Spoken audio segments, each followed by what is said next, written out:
Alright guys, third video. Let's turn the radio on and see how it goes. I may have to, can't retract the gear with that in place. I have to hold it with my hand so the nose wheel doesn't hit it, but we'll see how well we can do here.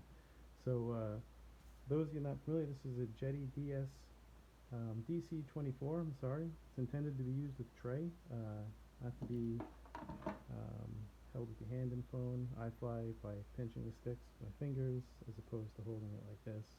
And that's what this transmitter is designed for. So you notice the sticks are further apart than a conventional transmitter too. But anyway, we'll power it on. It's got some pretty cool features here. So we turn the transmitter on, we confirm. Gear down. And here there's some voice commands there. So we turn the aircraft on. So there's numerous switches here. My switch here, SH, is the power for the airplane. So I flick that, it's going to ask me to turn the airplane on. I say Byron yes. F16 on. So the receiver's bound, and we're up and running there. You can hear the airplane in the background. So you can see there's some telemetry in the screen. We've got a timer, there's the tachometer. We've got two temperature gauges on the head, so you can tell the head temperature. And some other pages here. The airspeed is there. It's my two battery voltages. There's the capacity out of each battery that I've used so far since the last charge. What else is here? And my antennas, reception. So that's all my range checked is checked through the transmitter here. There's some cool features. Obviously, you can't look at much of this while you're flying it, but I can do some things. I can got a switch here that I can press and hold and say stuff like RPM. Well, it may not work now, but RPM. Well, of course, it won't work when you're here on the phone, but I can query it by voice command. But at any rate, so here she is. She's awake and alive. Aileron, elevator. See the rudder. You can see full throw is quite a bit, but dual rates we won't have that. Obviously my throttle. This is the high rate. This is the in-flight needle mixture here. I've got, this is my gear switch is here. This is dual rate switch here. Got some other, this is my auto trim. So what I do is when I'm trimming the plane to fly it, I'll just hold this and fly the plane so it flies straight and adjust the trims to where they need to be. This is my ignition kill. Ignition off.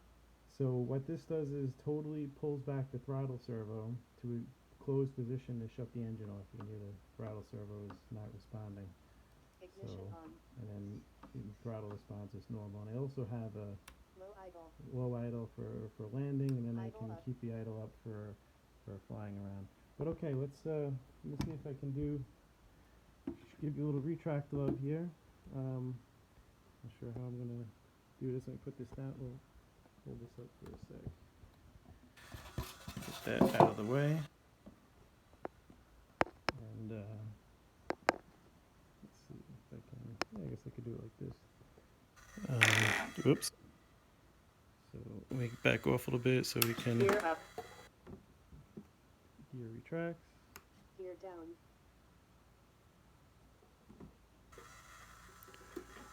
And gear down. So everything is live and ready to go with this bird. Anything else we didn't really cover? Not much. Maybe the only thing, because I realized I just did it now, I adjusted the speed of the retracts. I put in over here, there's a little just wheel collar on the feed line, and that controls my speed of the retracts. And that's about it. That's in the back there, that's the airspeed sensor. Receiver 1, receiver 2, and that's the on-off receiver to the transmitter, so I can turn the plane on and off, which I'll do here. So I just ask me if I want to shut it Byron down. F16 off. I shut it down. You can see that I lose signal and telemetry, and so I just clear that, acknowledge it, and shut the transmitter off. And that's pretty much it. And if anybody, let's see, I'll need to flip it over to do this here, but see when maybe some other posts when I was building it, there was a white shroud around the front of the fan, the nose of the motor. Let's see if I can get it. You can kind of see it. That houses the. I'm not getting a good view over here, but that houses the RPM. There's a magnet in on the fan, and the pickup is in that piece. I 3D printed that piece, and I used set screws to hold it to the nose. And well, you can really see it in the head. There's one of the temperature sensors there, and those located up in here are is where the hardware is for those. It's very light, just little chip pieces, you know, that are very small. And oh yeah, my overflow line. So that's about it. So my F16, guys. I hope you enjoyed. Thank you.